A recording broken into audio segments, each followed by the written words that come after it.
What is up, everyone? Brandon Ferst, aka First Report, representing the First Off the Bench podcast network. Everyone comes off the bench. We are first. Welcome into another edition of the Changeup, the season finale, if you will, of the Changeup. With me, as always, my co-host Bryanna Winner. You can find Bryanna at bwinner12. How you doing tonight? I really did not want that outcome. And I know you didn't either. Most Yeah. people didn't want it. There are some positives, though. I'll get into them. It's not all negative. I agree with the positives, but at the same time, Yeah. Yeah, I think the negatives outweigh the positives. We're just looking at the especially when you've positive. got a Philly fan and the media here. So Yeah, we were all not rooting ideal. for him.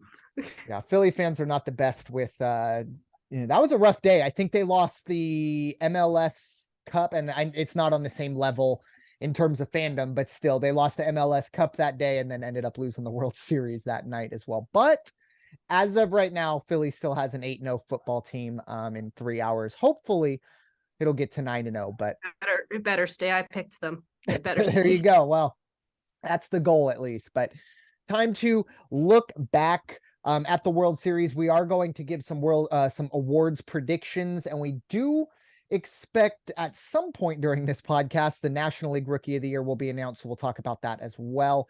But before we do get into the predictions for the awards, we got to do some house cleaning. We got to talk about the Houston Astros winning the World Series in 6 games over the Philadelphia Phillies, winning the final 3 games of the series. They went down 2-1, got dominated in game 3, and it looked like Philly was going to be the team that ran away with it, but instead the Astros get it together and win it in 6. Bryanna, I know it's unfortunate, but what are your thoughts on the Astros winning their 2nd World Series in franchise history? On the bright side, at least one of us said 6 games. Yeah. One of us said 6, and I think the other said 7. I don't remember who because it's been a couple weeks. Yeah, it's been a I, while. I I might have said 6. Yeah, you probably did. I I think I probably said 7 because I wanted 7. so did I, but I said it was probably going 6. Yeah. We both knew this was coming, but at least the Phillies put up a good fight, had proved what they could do, and that leading up to that, it wasn't a fluke. Yeah. So, I mean, there's that, but again, positives: Dusty Baker and Trey Mancini. 100%. Yeah, and I'll throw Evan Gattis in there too. He's a guy who he didn't play, I don't think, really at all in the World Series. Don't even know if he was technically on the roster, but he was in the dugout for them to win it all. He's a guy who went through some anxiety issues that led to substance abuse issues. He got that on track, got his career back rolling in the right direction. And like I said, he wasn't a huge part of the World Series run, but is still a good story. But Dusty Baker, nobody deserves it more on that team for sure. Trey Mancini as well. What fantastic stories those two are, but it is unfortunately the Astros winning again. And no matter what the situation seems to be, the Astros are going to be a World Series contender year in and year out. As of right now, we don't have any evidence of cheating. So you are going to have to just assume this was a clear, they were better than everyone else. We'll see in the next coming years if something else comes out. But as of right now, in my mind, this is the Astros' first legitimate championship in franchise history. And look, as I said, if everything holds up 3 or 4 years down the road, I don't like it, but they deserved it. They were the best team in baseball this year, at least the ones that survived the gauntlet of the playoffs. But I agree with you. I was impressed with Philly. I hoped it got to 6, and it did. Unfortunately, it went the other way. But there were definitely some times, and if it wasn't for a great catch in center field, we might have gone 7 games. I was really hoping that would have just gone a little bit higher. Oh yeah, Real Muto as well. I mean, he just got under it just enough. But I mean, at the same time, it was a great catch. Chas McCormick, he's a Philly kid. He grew up going to that ballpark. That's got to be a heck of a a thrill for him. And at the same time, he wasn't on the cheating Astros, so at least I feel good. The other thing I will say is in terms of position players, I believe it's just Bregman, Gurriel, and Altuve who were on that cheating team. So at least the other 24 guys, I could at least say, hey, you deserve this one. The other guys, you're still cheaters. But at the end of the day, it is an unfortunate situation for all us Astro haters out there. But we shall see as we get ready for a very interesting 2023 season, but a lot to get figured out before April next year. We're going to call a little bit of an audible. We had some news break earlier today. Jason Heyward has been let go from the Chicago Cubs. Not a huge surprise other than, it's a big contract to just say goodbye to, but at the same time, the Cubs want to start rebuilding, and it's kind of hard to with a big piece like Heyward, who kind of commands to be in the lineup. But Bryanna, what are your thoughts? You were actually the one who broke the news to me and kind of filled me in on all of this. And the Cubs are definitely in your jurisdiction as well. What are your thoughts? Jason Heyward no longer a Cubby. I mean, I didn't know if you had known it or not. I just thought I'd send it to you. Yeah. But honestly, the Cubs need to do this. If they get rid of some other pieces, then we know that they're in a full-on rebuild. We don't know who they're building around, though. Yeah. I remember correctly, Contreras and Happ are still there. Yes, but I believe they have options, and I don't think they exercise them. Okay. So. But don't quote me on that. Definitely not 100%. But it needed to happen. If they want to run like in 2016, it needed to happen. And they were in a rebuild for a very, very, very long time going into that year. Yeah, Cubby fans, I wasn't going to give it an actual year. So what is it? So it's only like 101 more years, and then the next World Series. Sorry, I know you didn't want to do it, but I had to. It's unfortunate for the Cubbies, but at the same time, you have to do this. Like we said, they took a chance with Heyward in a different scenario a few years ago. They were going to hopefully. I don't think he was on the series winning team. I think he was after. But anyways, it was time for them to move on from Heyward, who signed a big contract and really has kind of regressed ever since his time in Atlanta and then eventually St. Louis until he signed that big contract with the Cubs, but really never lived up to what he was getting paid. And I think, like he said, for the Cubs, it's time to tear it down, rebuild, and hopefully this rebuild will not last as long as the last rebuild. But I do think the Cubs are in an okay spot. I think they're in a pretty weak division. The Cardinals are always there. We know that, but everything else is kind of up in the air, and they have the market size. They get some money off the books probably in the next 2 or 3 years. Then maybe they can give it a real go, but it's definitely rebuild for the Cubs at the moment. What can you say other than best of luck to Jason Heyward? I don't know if we'll see him. We definitely won't see him sign a big contract unless someone gets really desperate, but we'll see if we see him on the big league diamond again. But for now, it is time to dive into some award predictions. We got 4 awards that are going to be passed out here in the next few. Actually, no, excuse me. 3 awards from each different league passed out during this week. We will start chronologically. We'll go with the American League Manager of the Year. This will be announced Tuesday. We're recording Monday, the 14th of November. This will be announced the 15th of November. It'll be the American League Manager of the Year. The finalists are Tito Francona from the Cleveland Guardians, Brandon Hyde of the Baltimore Orioles, and Scott Service of the Seattle Mariners. Bryanna, I'll give you the honors to give us your prediction. Who do you think wins or deserves this award? Not Cleveland. Really?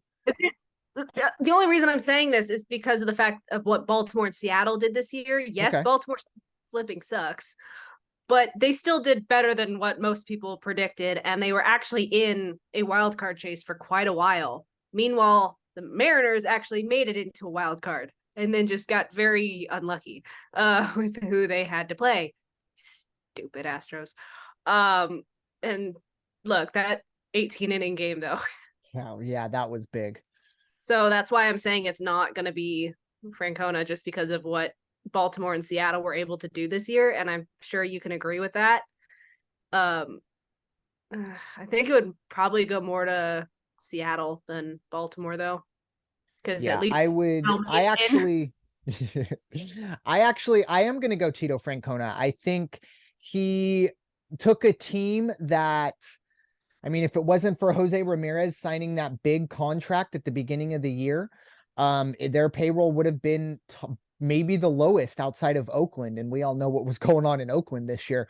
Oakland was Yeah, non-existent league yeah, this year. they're not they're a DNQ, do not qualify. They weren't a major league team this year. There were 29 major league teams, maybe less than that, but we definitely know for sure the A's were not a major league ready team. But for the Indian, I went all season. Money jar. I went all season, Bryanna, and I just messed up right there. Money jar. The Guardians. I don't even know where it is. I haven't looked if you've even dealt with Washington.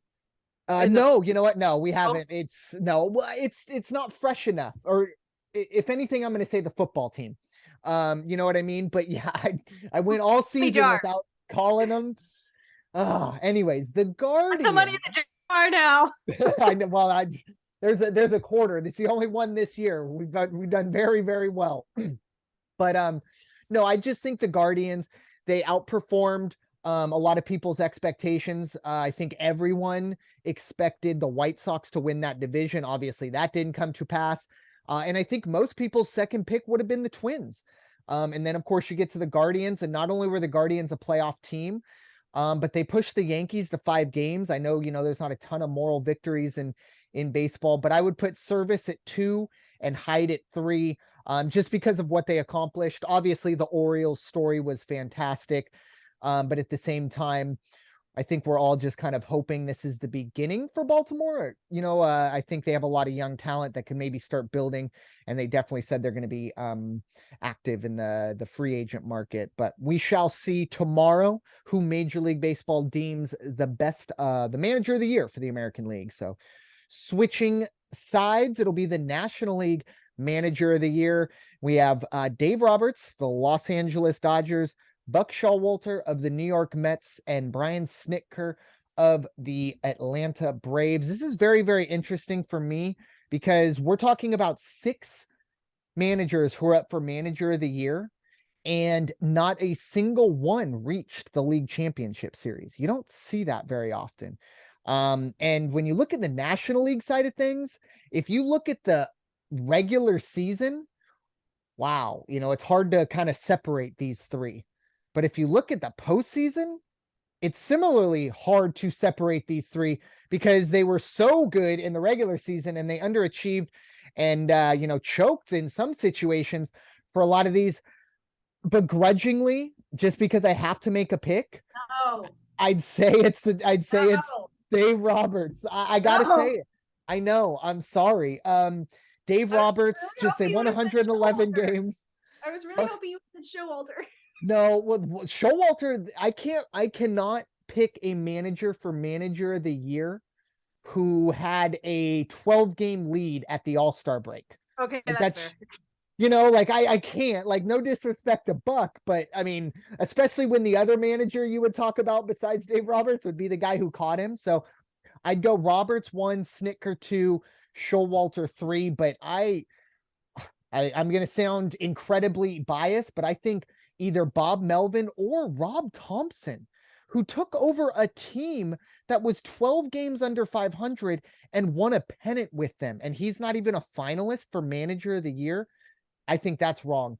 I think Rob Thompson should be manager of the year, but in terms of who is eligible to win, I guess I have to say Dave Roberts, but that's very begrudging, and I would not be heartbroken if it's somebody else tomorrow. Although I do like Dave Roberts, just not his uniform. Bryanna, what are your thoughts? NL manager of the year. Okay, now that you said that, I agree with you on Showalter. I'm honestly in the same boat. I don't want to say it. Mm-hmm. It's okay. We don't have to. One of us did. We are in agreement. That's all we got. I already made Bryanna talk about the Astros winning the World Series. I don't need to push my luck by asking her Oh, to let's not gush. forget what you just did to the Cubs too. Well, okay, that's just some playful host in I get informing that, the but there was a world. reason I didn't say no for years. Yeah, and I came right over the top and did it, but that's yeah, Brandon.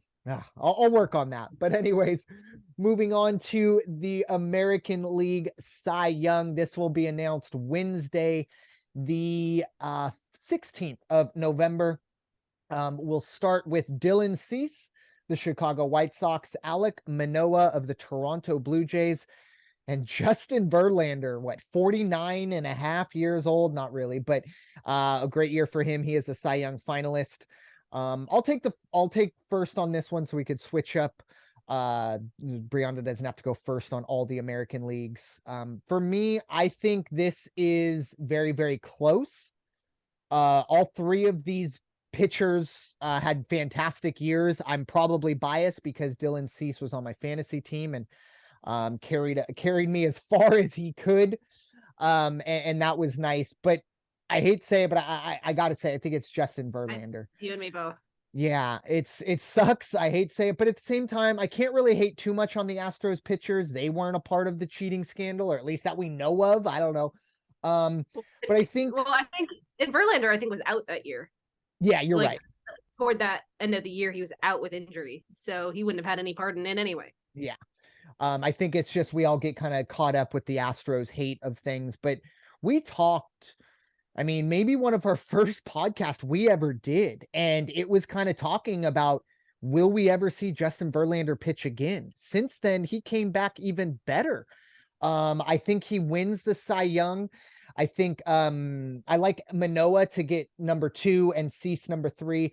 Also really give some extra credit to Verlander because he pitches in a ballpark that, I mean, some right-handed hitters, yeah, I mean, they're pop flies. Very hitter friendly. Yeah, pop flies to left field, get out kind of regularly. So extra props for him to kind of deal with that. Not necessarily Coors Field issue, but very close to it. Bryanna, anything you'd like to add to that?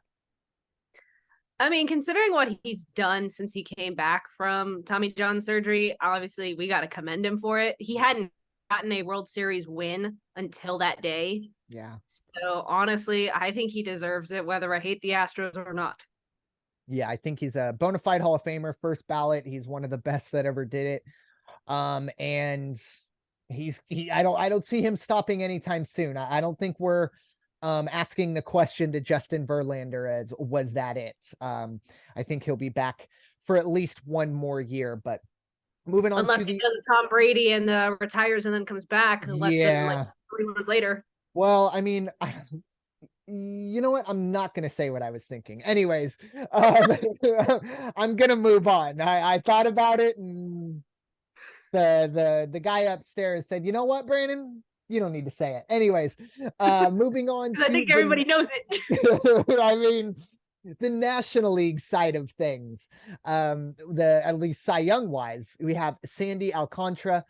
I apologize. I probably butchered both of those, or Max Fried of the Atlanta Braves, or Julio Urias of the Los Angeles Dodgers. I'll start this one off. Oh no, I'm sorry, Bryanna, you start this one off. I'm all out. I don't want to. Who do you got for NL Cy Young? I don't want to. Can I say none of them? Nope. Damn it. If I had to say Dave Roberts, you have to pick NL Cy Young.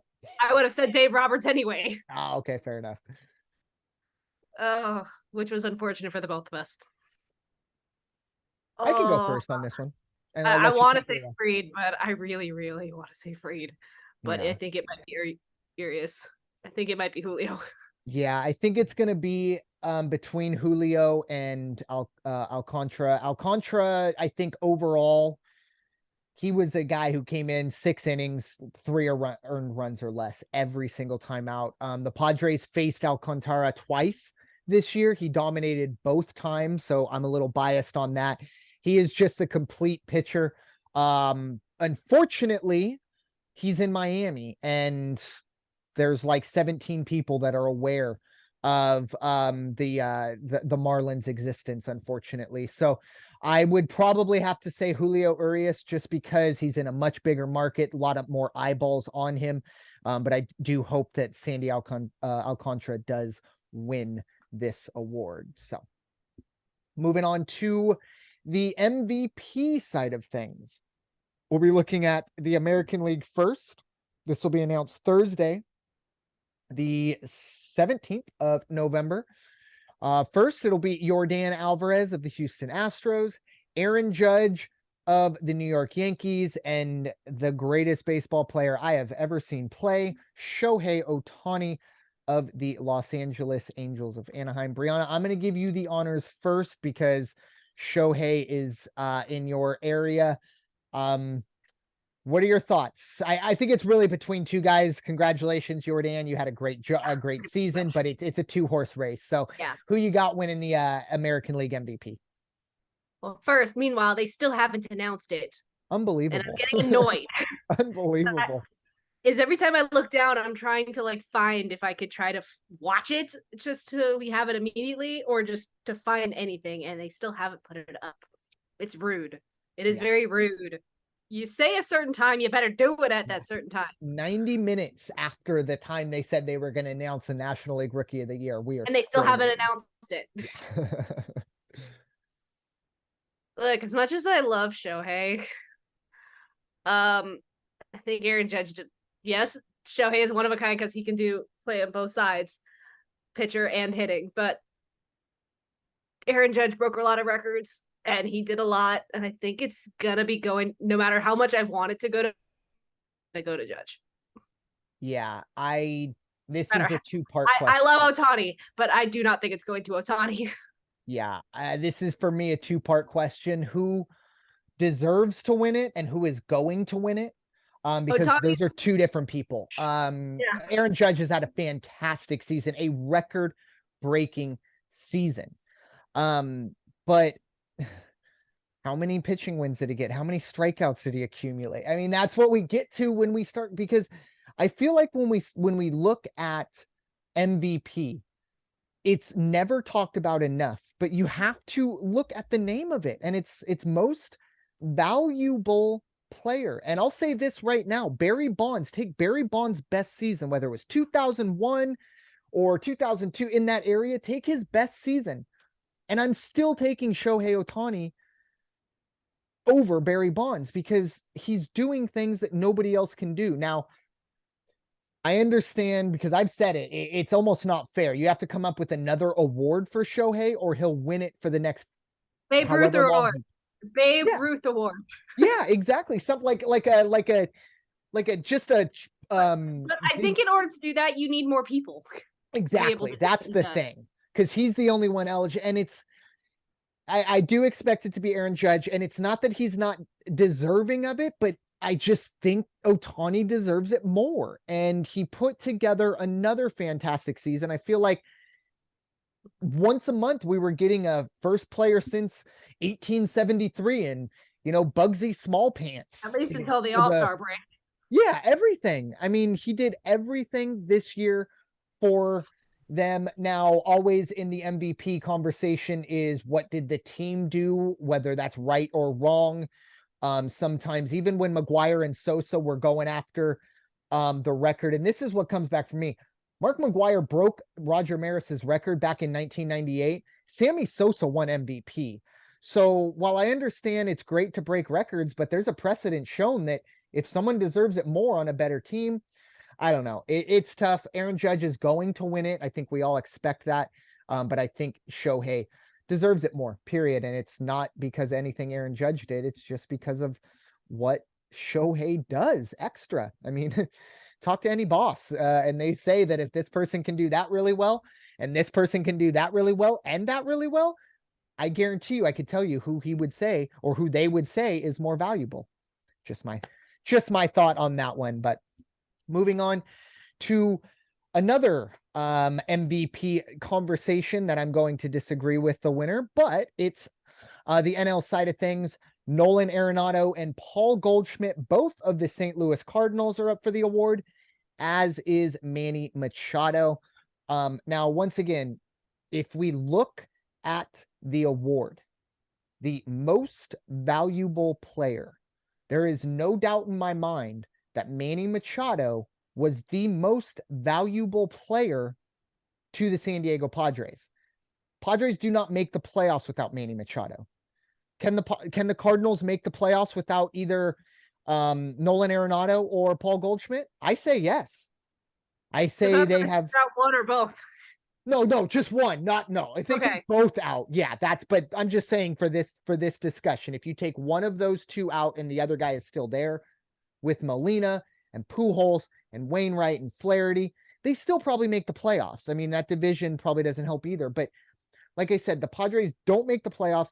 They don't beat the Dodgers. They don't compete with the Phillies if it's not for Manny Machado. He is the most valuable player. With that being said, Nolan Arenado will win this award just because, look, he brings both sides of it. The fact that Manny Machado wasn't a Gold Glove finalist for third base is a ridiculous notion.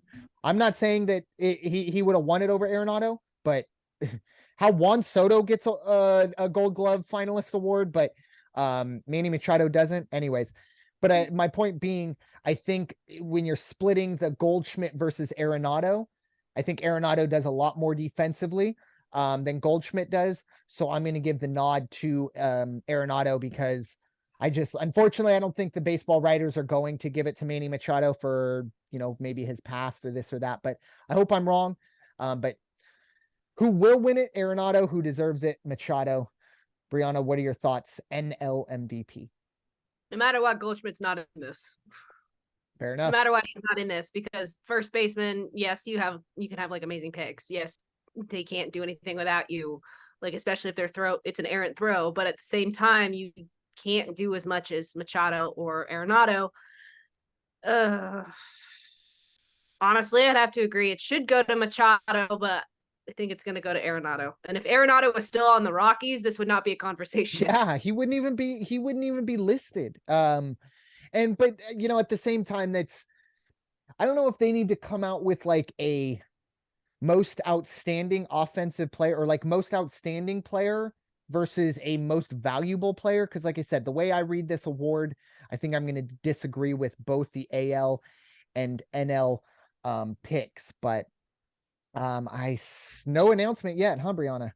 Nope, not at all. Wow. Still looking. We got through all the way that well. We do have at least a American League Rookie of the Year announcement. I know, but it would have been nice to have both. Yeah, it would have been nice. But that's how we will finish the show up. Hopefully while I'm over here vamping Major League Baseball, we'll actually make a announcement, or it's probably MLB Network. Stop being stupid and waste 2.5 hours of people's time and put it out. Well, I would actually listed them and we could have had a debate if I would have known, but I figured by the time we get to this point in the show, it would be done and dusted. But at least on the American League side of things, we have been given the Rookie of the Year, and I don't think it was a surprise at all. I don't know if it was unanimous at all, but I think it should have been.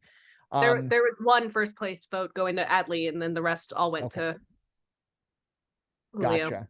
So it was Adley Rutschman, Julio Rodriguez, and was it Brian Pena? Was the third? I don't remember. I didn't type them out because this, like I said, I expected this to be all announced. Over.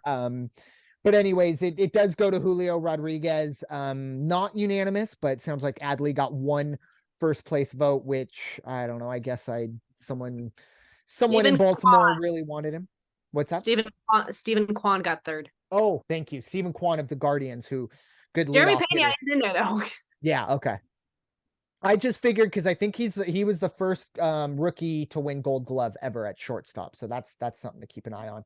Yeah, he was sorry? He was like fifth in the voting. Oh, okay, gotcha. But yeah, Julio Rodriguez, I mean, shoot, just his home run derby performance itself might have won him this award, but overall he carried that team in the second half of the year. I don't think there's any disagreement in this podcast about whether or not Julio Rodriguez should have won American League Rookie of the Year. And then unfortunately, I guess the next time we'll get together, we'll tell you who won National League Rookie of the Year, but you'll know by then. The MLB wants to be stupid. Yeah. Well, what can you do? We got most of our stuff in, everything that we could, but Bryanna, Just final watch. thoughts. Just watch. It's gonna come in The the next minute, I 5 know, minutes. the minute I Just hit watch. stop, it's gonna drop, and I'm not even looking at my phone. It is what it is. But with that being said, Bryanna, final thoughts, really for the season. We will be doing some off-season podcasts, but probably once a month, every other week. There's just not going to be enough information for us to talk about to do weekly podcast. But we are going to continue doing this through the off-season. Once again, just like I said, not the weekly situations. It'll kind of be determined by the news that comes out. But with that being said, Bryanna, final thoughts on the 2022 season. Well, I currently hate Twitter because I thought it was an ESPN notification for a minute. Twitter's nasty, especially these days. Everyone gets a blue check mark. I mean, obviously, congrats to Julio Rodriguez, and I really don't want to say this, but congrats to the Astros.